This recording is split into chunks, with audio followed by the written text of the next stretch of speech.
আল্লাহর বাবা নাই, দাদা নাই, আমাদের মতো আত্মীয় স্বজন নাই, সন্তান নাই, স্ত্রী নাই। এজন্য আল্লাহ বলেন আমি আমার নামটা নিজেই রেখে দিয়েছি।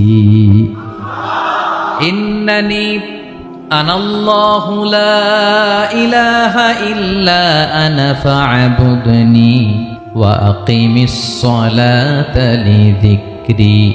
আল্লাহ নিজের পরিচয় দিয়ে বলেন ইন্নানি আনাল্লাহ, আমি হলাম আল্লাহ। তিনি কে?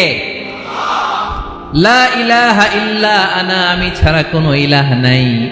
তাই ফা'বুদনি, আমি আল্লাহর ইবাদত করো। ওয়া আকিমিস সালাতা লিযিকরি, আমার স্মরণে নামাজ কায়েম করো।